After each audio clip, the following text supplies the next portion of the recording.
आपका अपने channel please class में स्वागत है। आज के लेक्चर में आप कक्षा 10 गणित प्रश्नावली 6.2 6.2 में दिए गए क्वेश्चंस को सीखेंगे कि किस प्रकार से हमें इनको हल करना है, किस प्रकार से हम उनको हल कर सकते हैं। डियर फ्रेंड्स, पिछले वीडियो लेक्चर में आपने प्रश्नावली 6.2 के question number 1, question number 2, question number 3 और क्वेश्चन नंबर 4 को देखा कि किस प्रकार से हम इनको हल कर सकते हैं, किस प्रकार से हम इनको सरल कर सकते हैं। डियर फ्रेंड्स, इस वीडियो लेक्चर में आप प्रश्नावली 6.2 के क्वेश्चन नंबर 5, 6, 7, 8, 9, 10 यानी टोटल 10 क्वेश्चंस है। तो शेष बचे हुए क्वेश्चंस को इस वीडियो लेक्चर में आप देखेंगे। इस वीडियो लेक्चर को अंत तक देखते हैं तो निश्चित है पूरा वीडियो लेक्चर देखने के बाद आपको प्रश्नावली 6 पॉइंट से रिलेटेड कहीं भी किसी प्रकार की कोई डाउट नहीं होगी। तो डियर फ्रेंड्स, जैसे कि आप स्क्रीन पर देख पा रहे हैं, आपके सामने यहाँ पर प्रश्नावली 6.2 है और इस 6.2 में आपने 6.2 के प्रश्नावली में आपने क्वेश्चन नंबर 1 को देखा, 2 को देखा, 3 को देखा, 4 को देखा। अब यहाँ पर आपको 5 को देखना है और 6 को देखना है, उसके बाद 7, 8, 9, 10 इस प्रकार से हर एक क्वेश्चंस को जो बचे हुए हैं उनको देखेंगे और बहुत ही बेहतरीन तरीके से समझेंगे। डियर फ्रेंड्स, पिछले वीडियो लेक्चर में भी मैंने आपको बताया था कि इस प्रश्नावली में प्रयोग किए जाने वाले 2 प्रमेय हैं। पहला, यदि किसी त्रिभुज की एक भुजा के समांतर अन्य 2 भुजाओं को भिन्न भिन्न बिंदुओं पर प्रतिच्छेद करने के लिए एक रेखा खींची जाए तो अन्य 2 भुजाएं एक ही अनुपात में विभाजित होती हैं। और दूसरा इसी का विलोम है, यदि एक रेखा किसी त्रिभुज के 2 भुजाओं को एक ही अनुपात में विभाजित करे तो वह तीसरी भुजा के समांतर होती है। इन प्रमेय को कहते हैं आधारभूत समानुपातिकता प्रमेय। आधारभूत समानुपातिकता प्रमेय, इसी को थेल्स प्रमेय भी कहा जाता है। ठीक है, तो पहले ऊपर वाले 6.1 को थेल्स प्रमेय या आधारभूत समानुपातिकता प्रमेय कहते हैं और दूसरे वाले को थेल्स प्रमेय का विलोम कहा जाता है, यानी आधारभूत समानुपातिकता प्रमेय का विलोम ये है। ठीक है, तो इसी प्रमेय की मदद से हम पूरे प्रश्नावली 6.2 के क्वेश्चन नंबर 1, 2, 3, 4, 5, 6, 7, 8, 9, 10 जितने भी हैं सभी को हल करेंगे। पिछले वीडियो लेक्चर में आपने 1 से 4 तक देखा, इस वीडियो लेक्चर में आप इसके आगे 5, 6, 7, 8, 9, 10 को देखेंगे। डियर फ्रेंड्स, आपके सामने प्रश्नावली 6.2 का क्वेश्चन नंबर 5 है। क्वेश्चन नंबर 5 को देखेंगे, यहाँ पर क्या लिखा हुआ है। क्वेश्चन नंबर 5 है और लिखी है आकृति 6.20 में ये जो फिगर बना हुआ है यही आपका है, बुक में आपका फिगर बना हुआ है और इसके नीचे लिखा है 6.20 यानी ये 6.20 आकृति है। इसमें ये क्या कह रहा है कि जो DE है, देखिए DE समांतर OQ, DE समांतर OQ, DE OQ के समांतर है और DF जो है वो R के समांतर है। तो आप कह रहा है दर्शाइए कि EF समांतर QR है। ठीक है, तो जब भी ऐसे क्वेश्चंस आपको सरल करना रहे तो क्या कीजिए, सबसे पहला काम आप हल डालिए और हल डालने के बाद जो बातें क्वेश्चंस में दी गई हैं उसको लिख देना है। तो यहाँ पर क्या लिखेंगे, आप हल लिख देंगे। ठीक है, हर क्वेश्चंस में आपको ये करना है। हल करने के बाद लिख देंगे दिया है और दिया है क्या क्या दिया है, क्वेश्चंस को पढ़ेंगे, जो जो भी बातें आपको क्वेश्चंस में दी गई होंगी उन सभी को लिख देना है। क्या दिया है आपका, दिया है कि जो DE है ये समांतर है किसके, OQ के। ये सिंबल है, ये जो देख रहे हैं आप बीच में जो लाइन 2 खड़ी हैं इसका मतलब होता है समांतर। जब कोई चीज़ समांतर होता है तब ऐसा बनाया जाता है। और दूसरी बात क्या दिया है, दूसरी बात दिया है ये कि जो DF है वो समांतर है OR के। ये 2 बातें आपको पता हैं।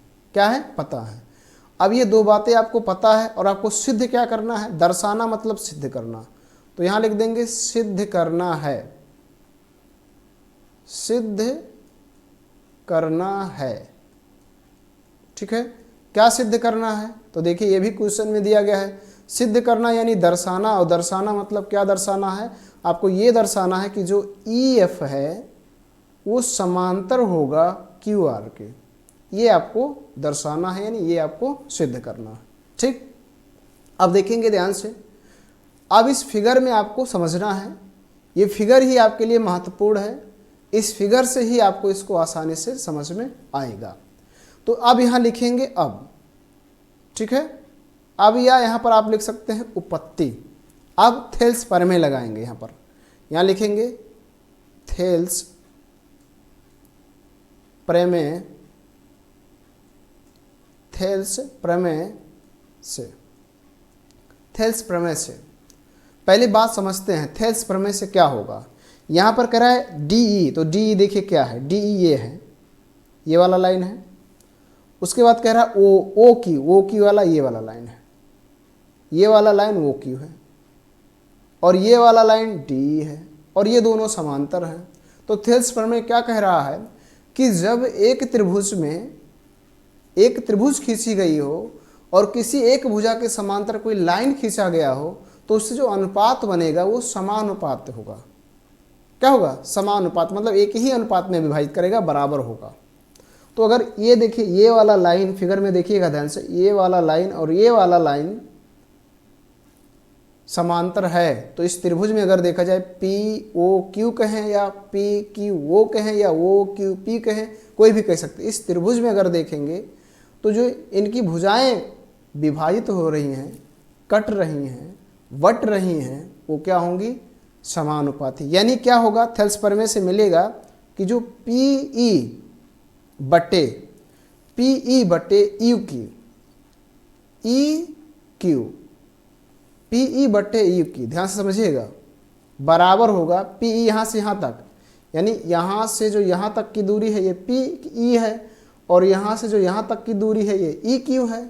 तो पी ई बटे ई क्यू, ठीक है, इतनी बात आपको समझ में आ गया होगा। अब ये क्या होगा? ये होगा आपका, इधर देखना, इसमें पी डी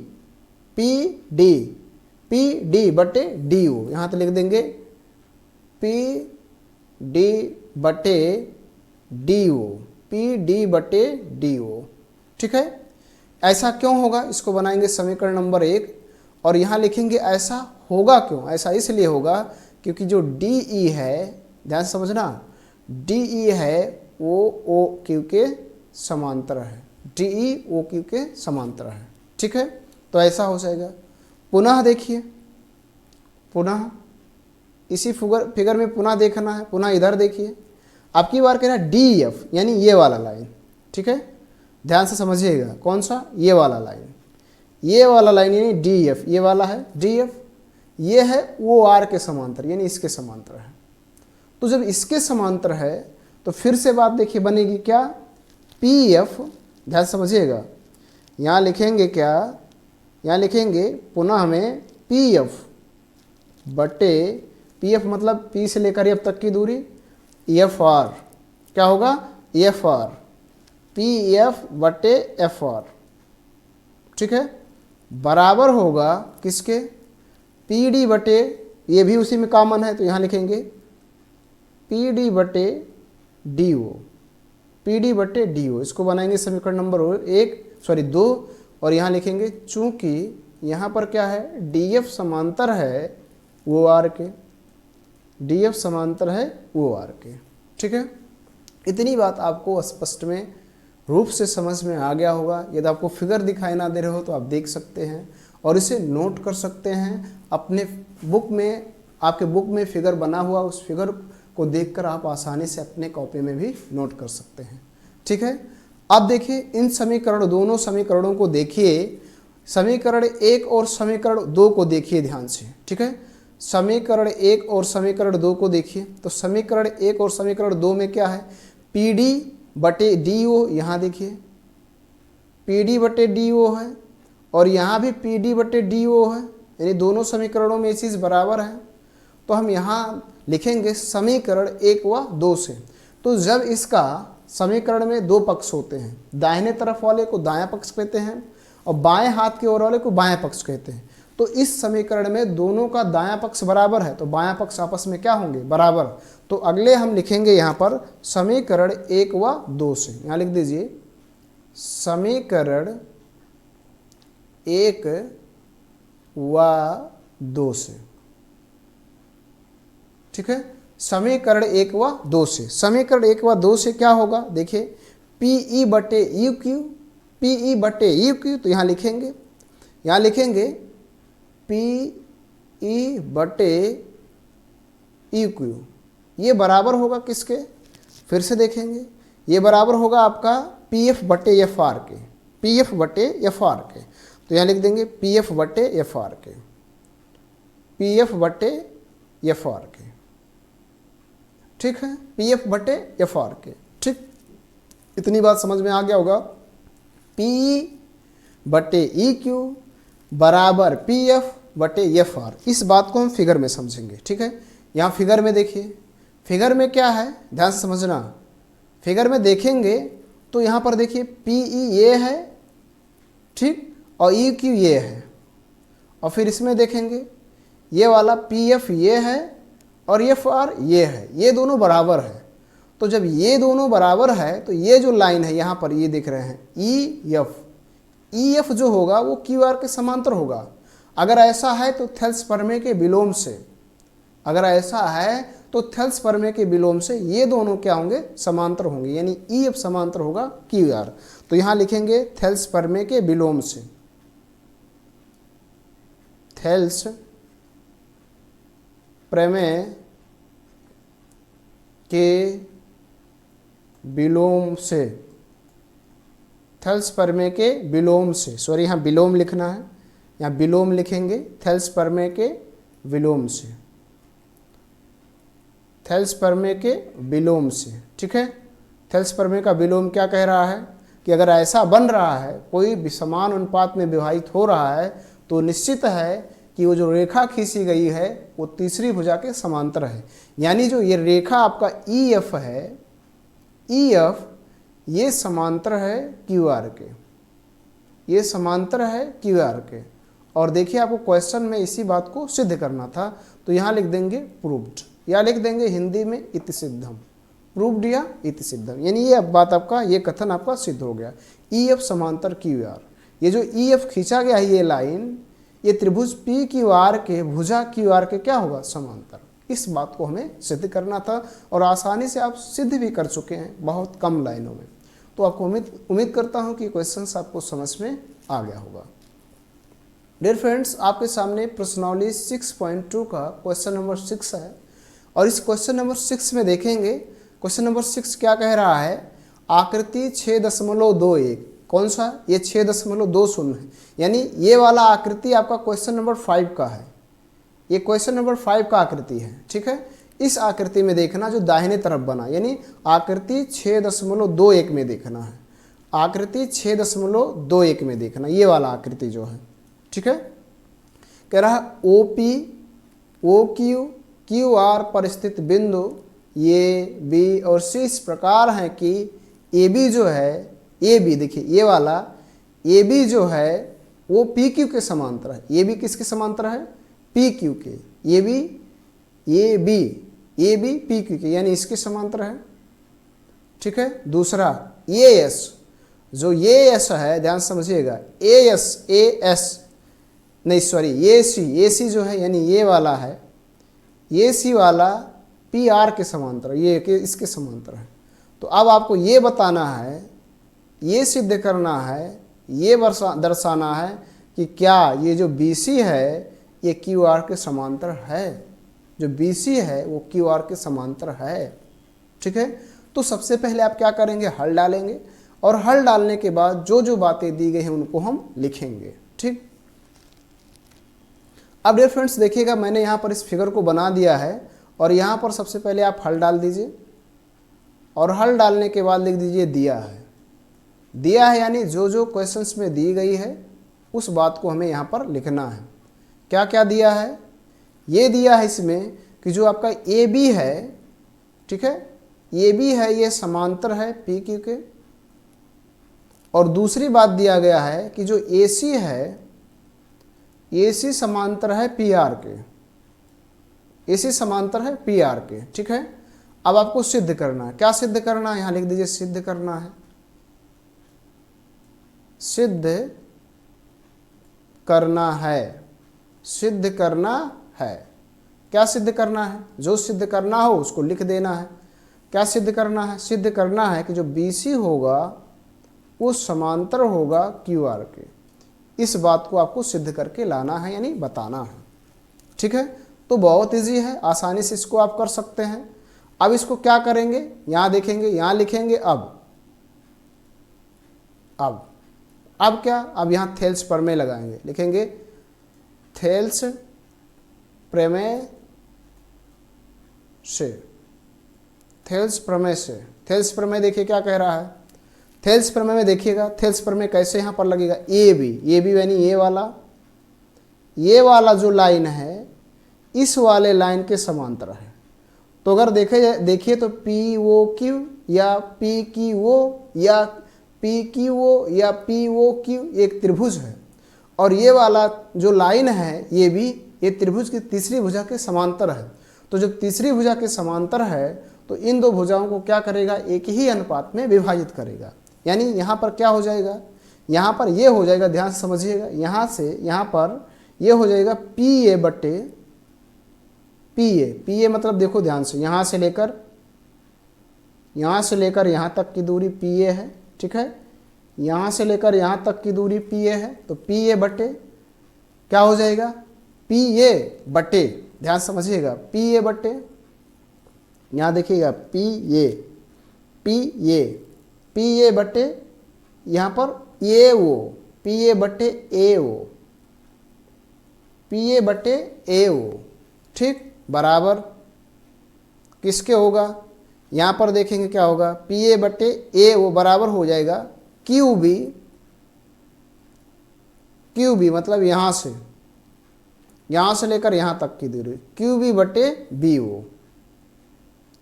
ये हो जाएगा बराबर, क्योंकि अगर समांतर है तो एक ही अनुपात में विभाजित करेगा, यानी समानुपाती होगा। ठीक, इसको बनाएंगे समीकरण नंबर 1। क्या बनाएंगे, समीकरण नंबर 1 इसको बनाएंगे। यहाँ लिखेंगे समीकरण नंबर 1, यहाँ दर्शाएंगे ऐसा क्यों हो रहा है, चूंकि ये भी जो है समांतर है PQ के। ठीक, पुनः देखिए, यहाँ लिखिए पुनः। ठीक है, पुनः, अब पुनः में देखेंगे ध्यान से, पुनः क्या हो रहा है, पुनः देखिए अब की बार कह रहा है जो AC है, यानी ये वाला लाइन जो है ये इसके समांतर है। तो जब इसके समांतर है तो फिर से यहाँ से देखिए PA, यहाँ फिर से बन जाएगा PA बटे AO यानी इसमें भी है, बराबर होगा किसके, इसमें देखेंगे ये वाला, तो बनेगा CR बटे CO। इसको बनाएंगे समीकरण नंबर 2। ऐसा क्यों, क्योंकि यहाँ पर ये वाला जो है AC जो है वो समांतर है PR के, AC जो है समांतर है PR के। ठीक है, अब इन दोनों समीकरणों को अगर आप ध्यान से देखेंगे तो क्या मिल रहा है, दोनों समीकरणों को ध्यान से देखा जाए तो यहाँ पर ये देख रहे हैं कि यहाँ पर भी PA बटे AO है, यहाँ पर भी PA बटे OA है, यानी दोनों का बायां पक्ष बराबर है। तो जब दोनों का बायां पक्ष बराबर है तो दायां पक्ष भी क्या होगा, बराबर होगा। तो यहाँ लिखेंगे समीकरण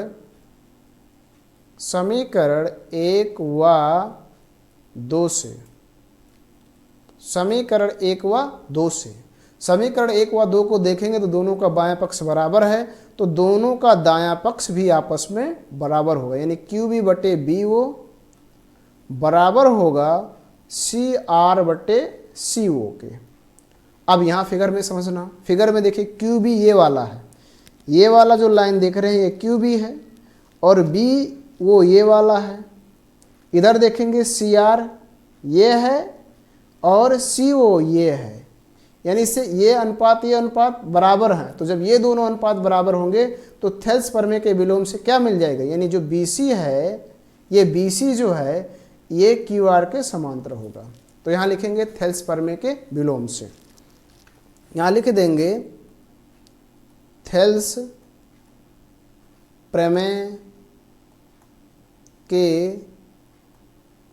विलोम से, थेल्स प्रमेय के विलोम से।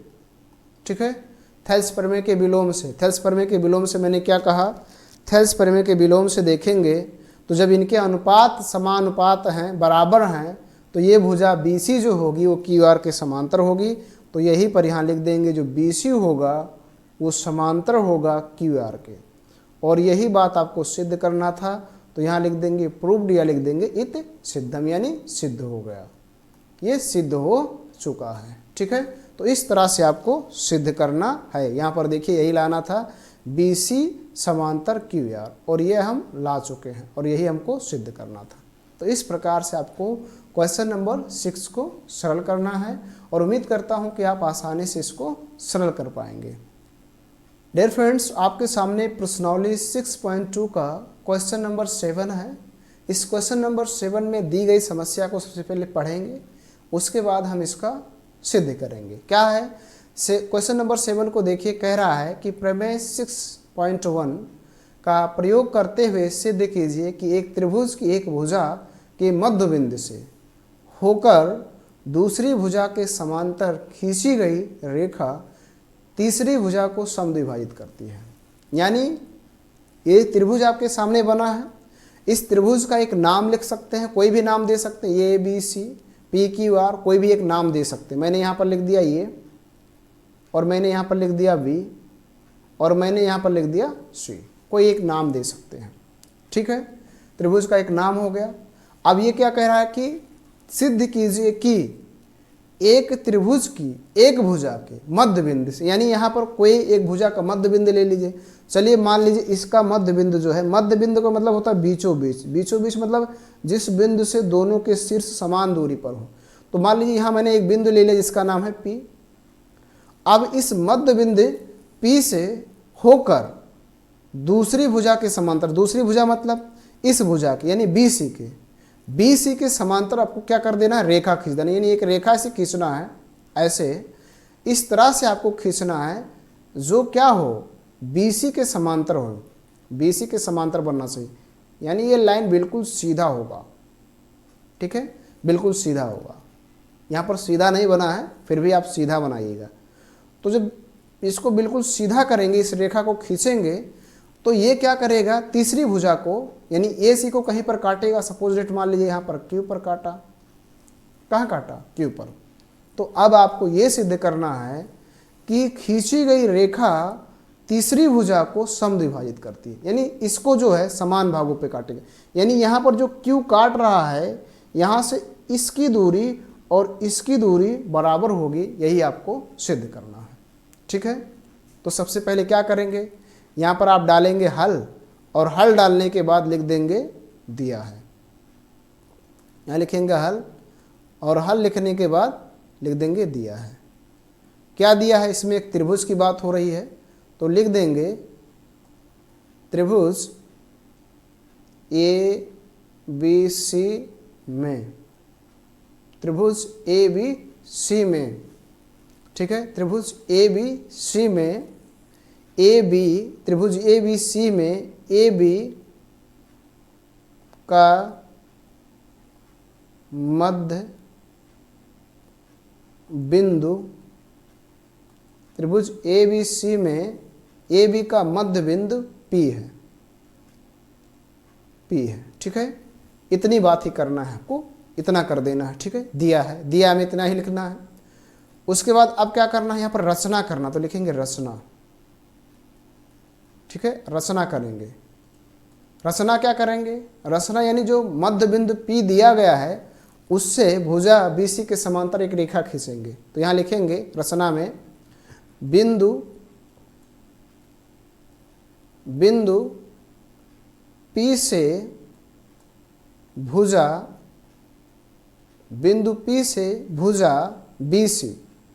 BC समांतर PQ खींचा। ठीक है, समझो खींच दिए, क्या कर दिए, खींच दिए। यानी बिंदु P से भुजा BC के समांतर PQ खींचा। और जब PQ को खींचेंगे तो ये भुजा AC को कहीं काटेगा, तो यहाँ लिख देंगे जो, यहाँ लिखेंगे जो भुजा AC को Q बिंदु पर काटता है, क्यू बिंदु पर काटता है। ठीक है, काटता, ये कर दिए रचना। ठीक, इतनी बात आपको समझ में आ गई होगी। क्या किए, रचना कर दिए। रचना क्या किए कि जो बिंदु P इसका मध्य बिंदु है, इसी बिंदु से भुजा BC के समांतर PQ खींच दिए, और जब PQ खींचेंगे तो ये AC को काटेगा, कहाँ काट रहा है, Q पर। ठीक, अब यहां लिखना है सिद्ध करना है, सिद्ध करना है। ठीक है, सिद्ध करना है। क्या सिद्ध करना है, ध्यान से समझिएगा, क्या सिद्ध करना है। सिद्ध ये करना है कि ये जो यहाँ पर देखिए जो दर्शाया हूँ, ये वाला जो दूरी है यहाँ से यहाँ तक, और ये वाला जो दूरी है यहाँ से यहाँ तक, यानी जो AQ का दूरी है, जो AQ की लंबाई है, वो बराबर है QC के। यही आपको सिद्ध करना है। ठीक, तो बहुत इजी है, बहुत आसानी से। और यहाँ शुरू में ही दिया है कि आपको प्रमेय 6.1 का प्रयोग करना है, यानी 6.1 के प्रयोग से इसको हल करना है। तो अब यहाँ लिखेंगे, क्या लिखेंगे, चूंकि इसमें लिखा है प्रमेय 6.1, तो लिख देंगे प्रमेय 6.1 से, यानी थेल्स प्रमेय से, यानी आधारभूत समानुपातिकता प्रमेय से। आधारभूत समानुपातिकता प्रमेय क्या कहता है, ध्यान से समझिए। आधारभूत समानुपातिकता प्रमेय क्या कहता है, आधारभूत समानुपातिकता प्रमेय क्या कहता है। आधारभूत समानुपातिकता प्रमेय कहता है कि जब किसी भुजा के समांतर खींचेंगे तो उसका जो अनुपात होगा वो बराबर होगा, यानी एक ही अनुपात में कटेंगे। यानी इसको समझिएगा, यहाँ पर जो AP होगा, AP बटे PB, AP बटे PB ये बराबर होगा किसके, AQ बटे QC के, AQ बटे QC के। ठीक है, AQ बटे QC के। क्यों, ऐसा क्यों होगा, तो यहाँ लिख दीजिए, चूंकि जो BC है वो समांतर है PQ के। BC समांतर है PQ के। ऐसा कैसे कि रचना से, यानी ऐसा बनाया गया है। ठीक है, अब इसमें समझना मेन पॉइंट, यहाँ पर देखिएगा AP जो है, AP ये वाला दूरी और ये वाला दूरी, दोनों दूरी बराबर है। यानी यहाँ पर देखेंगे जो AP है ये बराबर है PB के, AP बराबर है PB के। क्यों, क्योंकि जो P है इसका मध्य बिंदु है। मध्य बिंदु मतलब बीचों बीच मतलब आधो आध। ठीक है, तो अगर ये 4 सेंटीमीटर टोटल है तो ये 2 है और ये भी 2 है, तो यानी ये दोनों आपस में बराबर हैं। अगर इसको और ध्यान से समझेंगे तो हम यहाँ AP के बराबर या PB के बराबर AP या AP के बराबर PB रख सकते हैं। यानी PB के स्थान पे AP रख दिए और बराबर यहाँ रख दिए AQ बटा QC। ठीक, अब देखना इसको, AP दोनों सेम है, कट जाएंगे, क्या कर देंगे, काट देंगे। तो यहाँ देखिए काट दिए इनको, जब इन दोनों को काट देंगे तो यहाँ क्या हो जाएगा, 1 बटा 1, और यहाँ हो जाएगा AQ बटा QC, AQ बटा QC। कैसी गुणा कर लेंगे तो क्या मिल जाएगा, QC बटा AQ, या इसी को हम लिख सकते हैं AQ बराबर QC, AQ बराबर QC। ध्यान से देखिएगा, यही आपको सिद्ध करना था और ये सिद्ध कर चुके हैं। तो यहाँ पर लिख देंगे प्रूव्ड या लिख देंगे इति सिद्धम, प्रूव्ड या इति सिद्धम। देखिए यही आपको लाना था।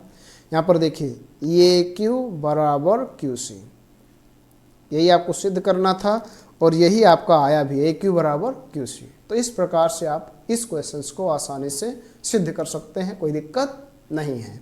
ठीक, अब देखेंगे अगला क्वेश्चंस। डियर फ्रेंड्स, आपके सामने प्रश्नावली 6.2 का क्वेश्चन नंबर 8 है और इस क्वेश्चन नंबर 8 को देखेंगे क्या कह रहा है।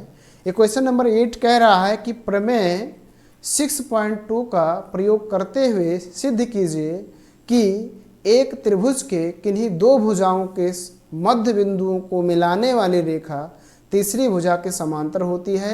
याद कीजिए कि आप कक्षा 9 में ऐसा कर चुके हैं, ऐसा आप कक्षा 9 में सिद्ध कर चुके हैं और ये प्रमेय वो कक्षा 9 में है। आप मैथ उठाकर देख सकते हैं, ये प्रमेय आपको मिलेगा।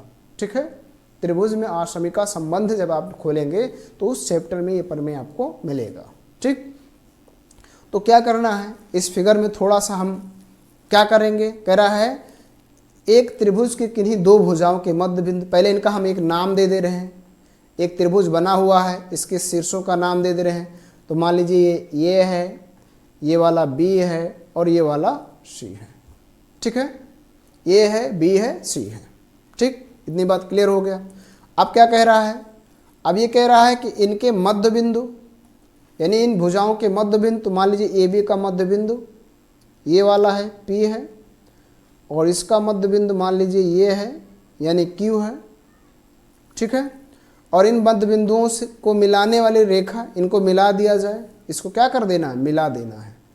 तो मिलाया जाए इन दोनों मध्य बिंदुओं को, मान लीजिए ऐसे मिला दिया गया। ये लाइन बिल्कुल सीधा जाएगा, आप बिल्कुल सीधा बनाइएगा। यहाँ पर सीधा बन नहीं रहे हैं, ठीक है, आप इसको ऐसे बिल्कुल सीधा ले जाना। ठीक, मान लीजिए मिला दिया गया। तो कह रहा है मिलाने वाली जो रेखा होगी तीसरी भुजा के समांतर होगी, यानी इसके क्या होगी, समांतर होगी। किसके समांतर होगी, ध्यान समझिएगा, किसके समांतर होगी, इस भुजा के, BC के समांतर होगा, यानी ये वाला इसके समांतर होगा। इस बात को सिद्ध करना है। ठीक, तो सबसे पहला काम क्या कीजिए, यहाँ पर हल डाल दीजिए। ठीक है, हल डालने के बाद लिख दीजिए दिया है। ठीक, दिया है, क्या दिया है, जो भी बातें दी गई उसको लिखेंगे। दिया है, मान लीजिए त्रिभुज ABC के भुजा AB का मध्य बिंदु, AB का मध्य बिंदु P और भुजा AC का मध्य बिंदु, AC का मध्य बिंदु Q है। ठीक है, AC का मध्य बिंदु Q है। ठीक, इतनी बात लिख दिया गया, इतना बात आपको इसमें पता है। अब फिर क्या करना है, अब फिर यहाँ लिखना है रचना। ठीक है, रचना कर देंगे। रचना किया जाए, रचना क्या करना है, रचना करना है, यहाँ लिखेंगे PQ को मिलाया, बस इतने, यानी PQ को मिला दिया, PQ को मिलाया। तो PQ को मिलाएंगे तो एक रेखा बनेगी। ठीक है, अब देखिए, जब एक रेखा बनेगी तो यहाँ लिखेंगे सिद्ध करना है। क्या करना है, सिद्ध, लिख देंगे सिद्ध करना है, सिद्ध करना है। ध्यान समझिएगा, क्या सिद्ध करना है, क्या सिद्ध करना है, आपको सिद्ध करना है कि जो PQ है वो समांतर है BC के, यही बात बताना है। तो बहुत आसान है। अब क्या करेंगे, बहुत इजी है, आसानी से हम इसको कर सकते हैं। यहाँ पर लिखेंगे अब। ठीक है, अब क्या, देखिए क्या है। अब अगर इसको हम देखेंगे ध्यान से, ध्यान समझिएगा, इसको अगर हम ध्यान से देखेंगे तो यहाँ पर देखिए क्या है, यहाँ पर ये दिया है, देखिएगा, ये AP जो है ये बराबर है PB के। ठीक है, AP जो है वो PB के बराबर है। ये यहाँ पर मध्य बिंदु है, क्या कह रहा है, मध्य बिंदुओं के, तो इसका मध्य बिंदु है। तो जब मध्य बिंदु है तो ये दोनों मान बराबर होंगे। फिर तथा यहाँ पर देखेंगे, फिर AQ जो है, ध्यान समझिएगा, AQ जो है वो बराबर है QC के, AQ जो है वो बराबर है QC के। ठीक है, AP जो है वो बराबर है PB के, और AQ जो है वो बराबर है QC के। ठीक, कोई दिक्कत नहीं है। ठीक है, इनको हम ऐसे कर सकते हैं, ध्यान समझिएगा। अब आगे इनको, अब देखेंगे ध्यान से, ये पहले वाले को हम बना लेते हैं समीकरण नंबर 1 और दूसरे वाले को बना लेते हैं समीकरण नंबर 2। यहाँ पर क्या करते हैं, ध्यान से समझिएगा, यहाँ से समीकरण 1 में 2 से भाग कर देते हैं, यानी समीकरण 1 में 2 का भाग कर देते हैं। से भाग करने पर करने पर, ठीक है, भाग कर दिया जाए। भाग कर देंगे तो क्या होगा, बायां पक्ष का बायां में भाग जाएगा और दाएं पक्ष का दाएं में भाग जाएगा। तो भाग किया जाए तो ये हो जाएगा AP बटे AQ और ये हो जाएगा PB बटे QC, यानी दायां पक्ष का दाएं में भाग चला जाएगा और बायां पक्ष में बायां का भाग चला जाएगा। ठीक, इसमें थोड़ा सा देखेंगे, थोड़ा सा हम इसमें एक्सचेंज करते हैं। एक्सचेंज क्या, कैसी गुणा कर देते हैं, देखिएगा, यानी कैसी गुणा करेंगे तो यहाँ पर देखिएगा, जब हम इसका कैसी गुणा करेंगे तो ये जो PB है ये चला आएगा AQ के स्थान पर और जो ये AQ है ये चला जाएगा PB के स्थान पर। ठीक है, तो यही काम करते हैं, यानी इसको हम लिख देते हैं AP बटे PB, यहाँ हो जाएगा AP बटे PB, ठीक है, बराबर, फिर से देखिए यहाँ क्या हो जाएगा AQ बटे QC, AQ बटे QC। ठीक, ये देखिएगा ये हो गया। अब इन दोनों को समझिएगा, क्या आया है, आया है हमारा ये जो AP है, AP यहाँ से यहाँ तक, यानी AP यहाँ से लेकर यहाँ तक जो है बटे ये है PB के, और फिर इधर वाला AQ बटे AQ यहाँ से यहाँ तक, फिर बटे है QC यानी यहाँ से यहाँ तक। ये दोनों अनुपात अगर देखेंगे तो बराबर है, क्या है, बराबर है। तो अब लिखेंगे यहाँ प्रमेय 6.2 से, 6.2 मतलब थेल्स प्रमेय के विलोम से। थेल्स प्रमेय का विलोम क्या है कि यदि अनुपात एक ही अनुपात में विभाजित होते हैं तो वो जो रेखा होगी वो तीसरी भुजा के समांतर होगी, यानी ये वाला जो होगा, ये वाला PQ जो होगा BC के समांतर होगा। यही लिख देंगे ये बात, यहाँ पे लिखेंगे जो PQ होगा वो समांतर होगा BC के, और यही बात आपको सिद्ध करना था। यहाँ पर लिख देंगे प्रूव्ड या लिख देंगे इति सिद्धम। इति सिद्धम मतलब यही सिद्ध करना था, और यही देखिए PQ समांतर BC यही लाना था, ये आप ला चुके हैं। तो इस तरह से इनको सरल करना है और आसानी से आप इनको सरल कर सकते हैं। डियर फ्रेंड्स, मैं उम्मीद करता हूँ कि इस क्वेश्चंस को आप समझ गए होंगे और आसानी से इनको सरल कर पाएंगे। डियर फ्रेंड्स, आपके सामने प्रश्नावली 6.2 का क्वेश्चन नंबर 9 है। इस क्वेश्चन नंबर 9 को ध्यान से देखेंगे, बहुत ही इजी क्वेश्चंस है, बस थोड़ा आपको कॉन्सेप्ट क्लियर होने चाहिए और प्रमेय का यूज करना आना चाहिए। यदि आप इन सभी को कर ले जाते हैं तो निश्चित है कि आप हर एक प्रमेय को आसानी से सरल कर पाएंगे, कहीं भी किसी प्रकार का आपको समस्या नहीं होगी। ठीक है, तो देखिए इस प्रमेय आप में क्या करना है, इस क्वेश्चंस में आपको क्या करना है। पहले इस क्वेश्चंस को पढ़ते हैं। कह रहा ABCD एक समलंब है, यानी समलंब चतुर्भुज है। AB जो है समांतर DC के है। यहाँ पर देखिए मैंने एक फिगर बनाया है लेकिन लिखा हुआ नहीं है, कुछ लिख देते हैं। यहाँ पर लिख दिए ये, यहाँ पर लिख दिए B, यहाँ पर लिख दिए C और यहाँ पर लिख दिए D। ठीक है, इस तरह से लिख देना है। ठीक, आप क्या करोगे, अब कह रहा है जिसमें AB जो है DC के समांतर, यानी ये वाला जो है इसके समांतर है। ठीक, तथा इसके विकर्ण परस्पर वो बिंदु पर प्रतिच्छेद करते हैं, यानी इसके विकर्ण खींच दिया जाए।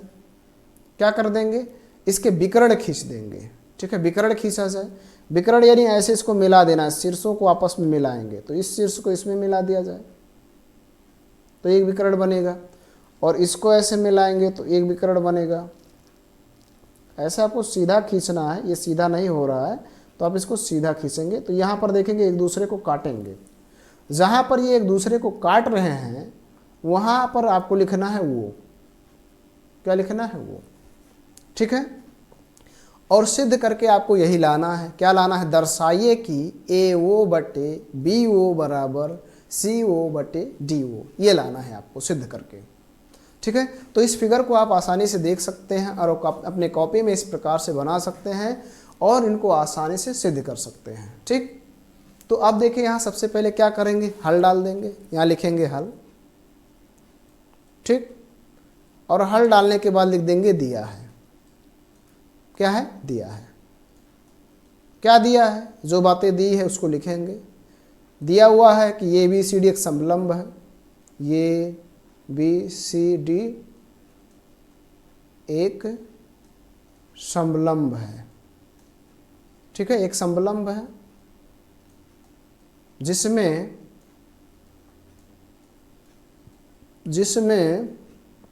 ए बी समांतर DC है, ए बी समांतर DC है तथा, ठीक है, तथा इसके विकर्ण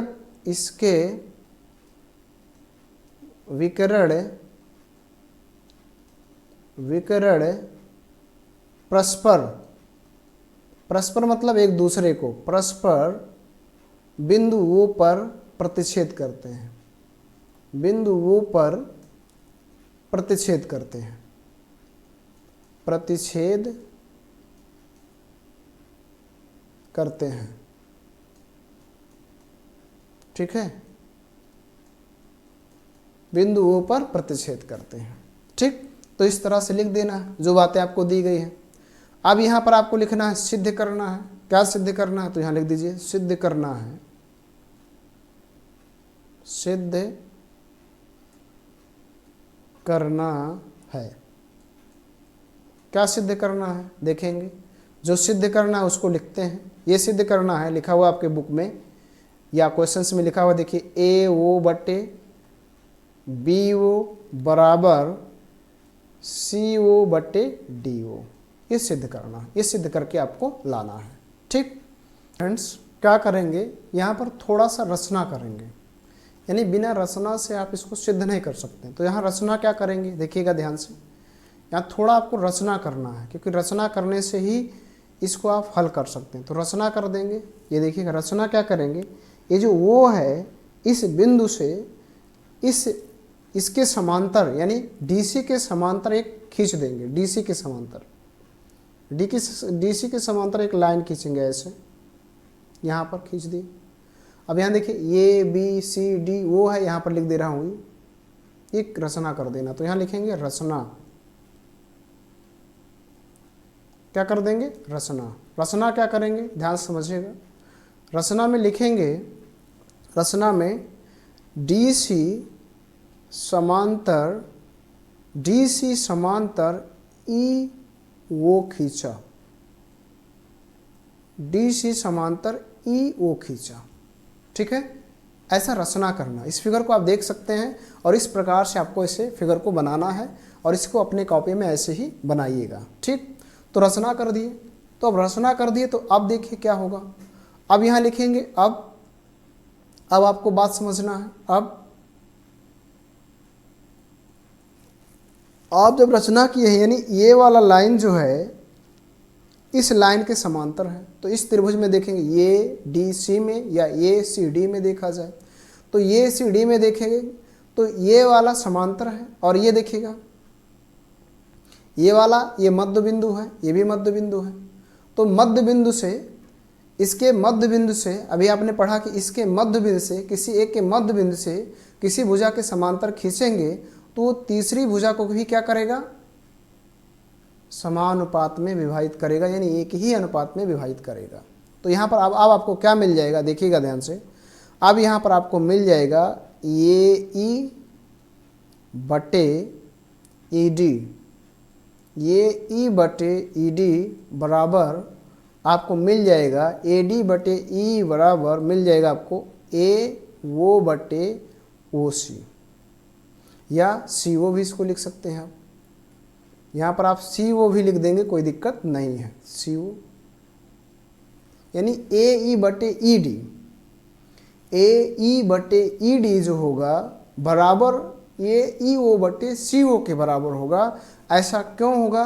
क्योंकि ऐसा आपने पढ़ा है थेल्स प्रमेय के विलोम में, आपने देखा कि थेल्स प्रमेय में भी आपने सिद्ध किया कि 6.2 का प्रमेय का सिद्ध करके आपने यहाँ सिद्ध किया कि जब किसी एक भुजा के मध्य बिंदु से खींचेंगे तीसरी भुजा के समांतर, तो तीसरी भुजा को ही एक ही अनुपात में यानी बराबर मध्य बिंदु पर ही प्रतिच्छेद करती है।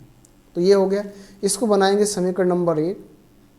अब देखेंगे डियर फ्रेंड्स, यहाँ पर जो आपने OE खींचा है, ध्यान समझिएगा, OE जो आपने खींचा है ये किसके समांतर खींचा? DC के समांतर। तो जब ये DC के समांतर आपने खींचा है तो यहाँ लिखेंगे चूंकि ध्यान से समझिएगा, चूंकि DC समांतर क्या है, ये भी है,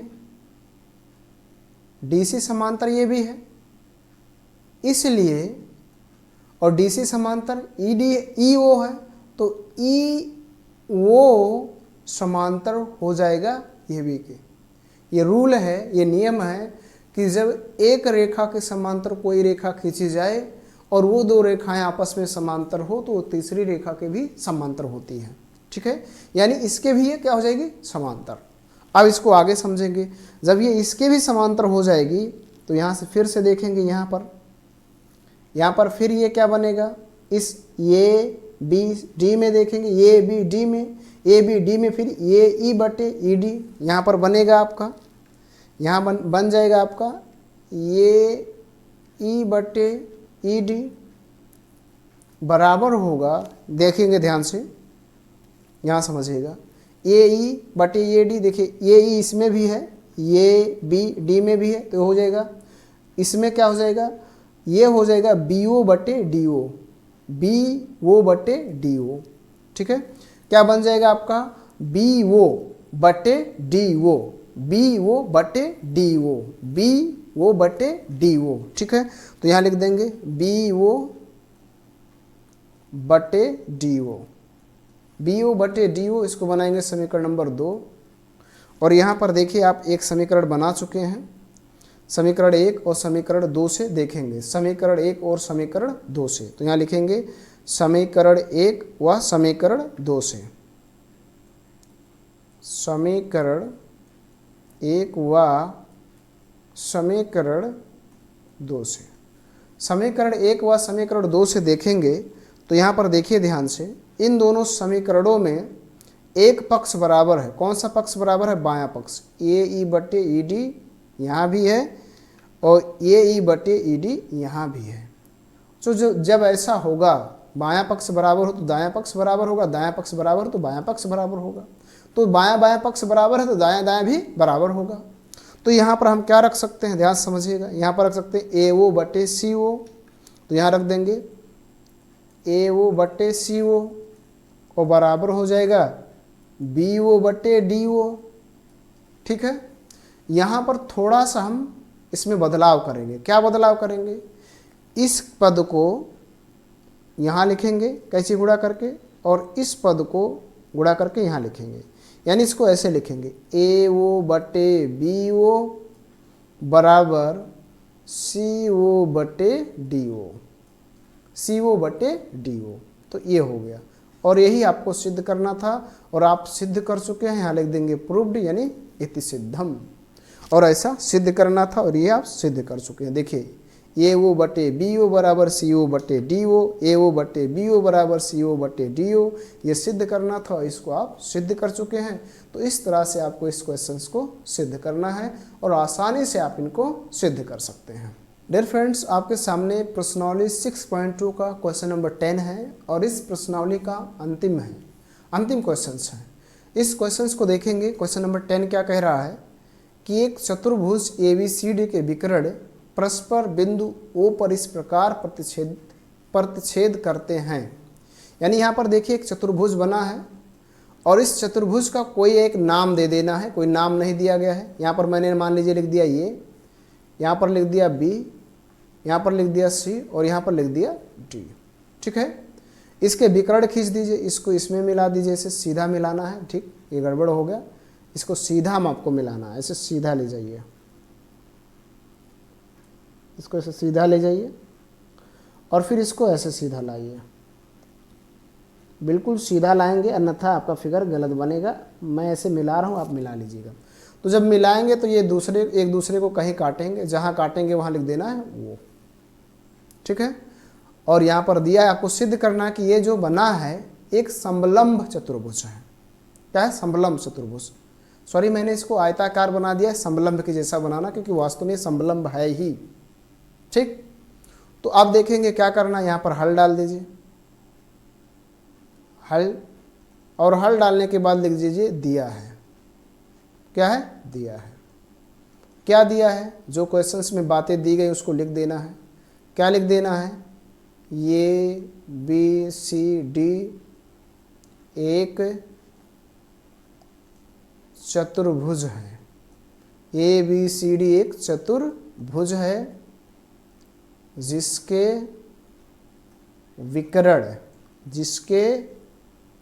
विकर्ण ठीक है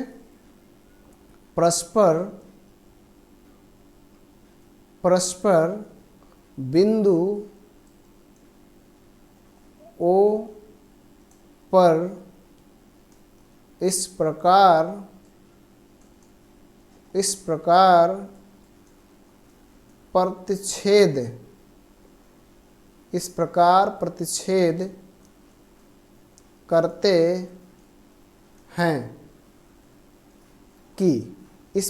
प्रतिच्छेद करते हैं कि क्या करते हैं कि ये जो है आपका ए ओ बटे बी ओ बराबर है सी ओ बटे डी ओ के।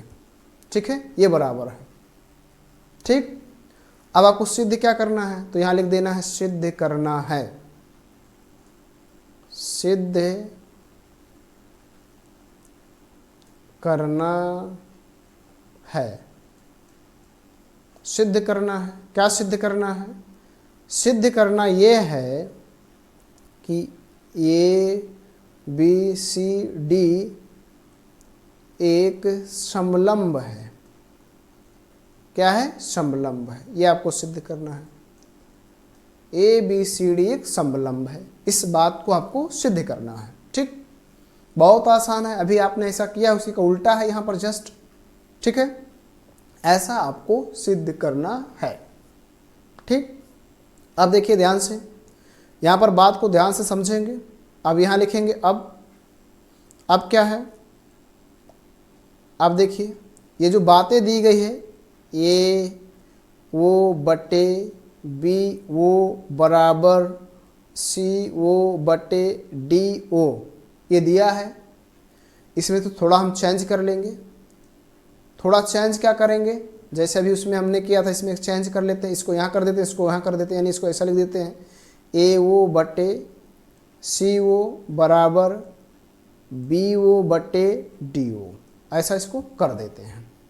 ठीक है, ऐसा कर देते हैं। और यहाँ पर थोड़ा सा कर लेते हैं रचना। ठीक, तो यहाँ भी आप एक पॉइंट करेंगे, लिखेंगे रचना। यहाँ क्या लिखेंगे? रचना। रचना, रचना क्या? रचना ये करना है, देखेंगे ध्यान से, देखेंगे यहाँ पर रचना इसे कर देंगे, यानी इस बिंदु से इसके समांतर एक लाइन ऐसे खींच देंगे यहाँ पर, और यहाँ लिख देंगे ई, यानी ए जो है इसके समांतर खींचा गया है। ठीक है, तो यहाँ लिखेंगे रचना में लिखेंगे ई वो समांतर डी सी खींचा है ना, इसके समांतर खींचा है।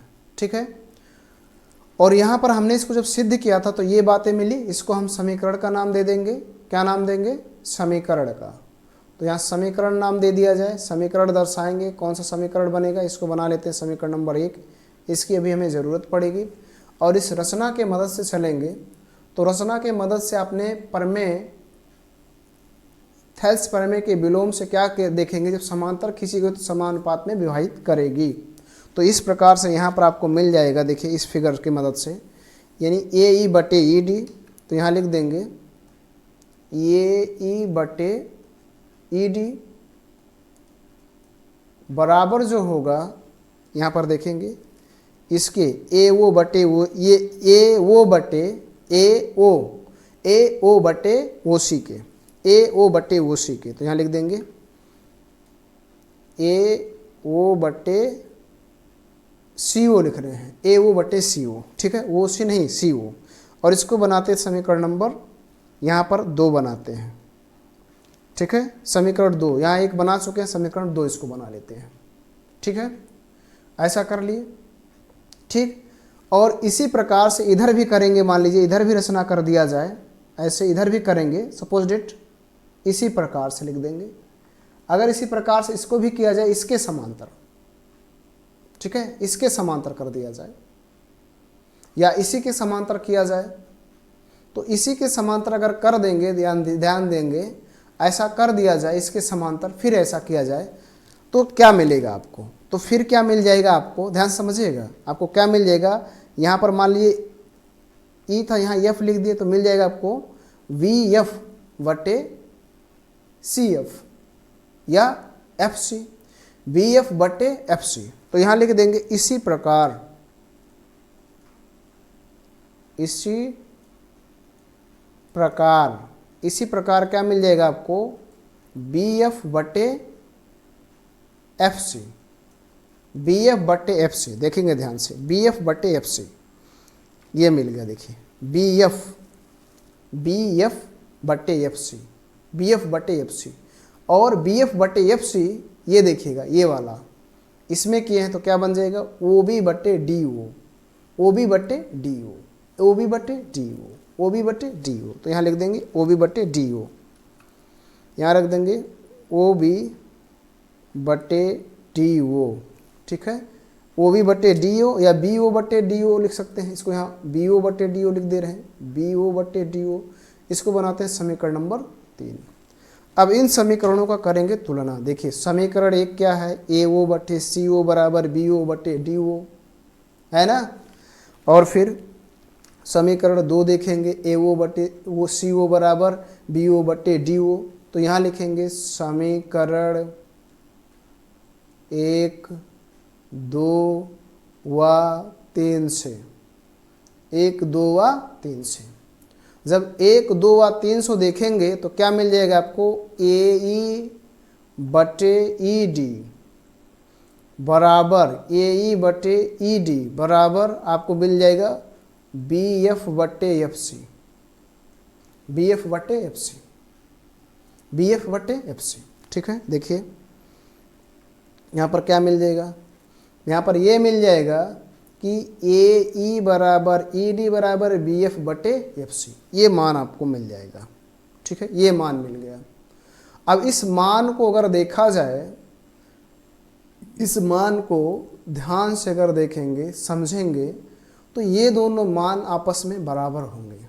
कैसे बराबर होंगे, इस मान को अगर यहाँ से अच्छे तरीके से इस फिगर में आप समझेंगे, यहाँ से यानी ये वाला जो है, ये वाला अनुपात यहाँ से लेकर बटे यहाँ तक, ये वाले अनुपात यहाँ से लेकर यहाँ तक के बराबर है, तो इसका मतलब कि ये दोनों भुजाएं भी आपस में बराबर होंगी। कैसे बराबर होंगी, अगर इस बात को समझा जाए तो ध्यान से समझिए। अगर मान लीजिए ये 1 है और ये 2 है, तब ये भी 1 होगा और ये 2 होगा, ठीक है। और अगर इसी को हम रखेंगे यहाँ पर देखिए, अगर इसके बराबर 1 रखें, इसके बराबर 2, इसके बराबर 1 रखें, इसके बराबर 2, तो ये दोनों मिला जुला कर फिर क्या हो जाएंगे, बराबर हो जाएंगे। यानी 2 1 3, 2 1 3 दोनों हो जाएगा। तो यहाँ पर हम इसको ना करके यहाँ पर लिख देंगे, इसलिए क्या होगा, ध्यान समझिएगा, इसलिए ए डी बराबर बी सी, यहाँ लिख देंगे ए डी बराबर बी सी। और जब ए डी बराबर बी सी यानी ये वाला भुजा जो होगा इस भुजा के हो जाएगा बराबर, तो जब दो रेखाओं के बीच की दूरी बराबर हो तो वह दोनों रेखाएं समांतर होती हैं। क्या होती हैं, समांतर। तब जब ये भी समांतर हो जाएगा डी सी, इसलिए यहाँ पर लिखेंगे, इसलिए ए बी समांतर हो जाएगा डी सी के। और जब ए बी समांतर डी सी हो जाएगा तो यहाँ लिखेंगे अतः ये बी सी डी एक समलंब है। क्या है, समलंब। अब समलंब के बारे में यदि आप नहीं जानते हैं तो सुन लीजिए।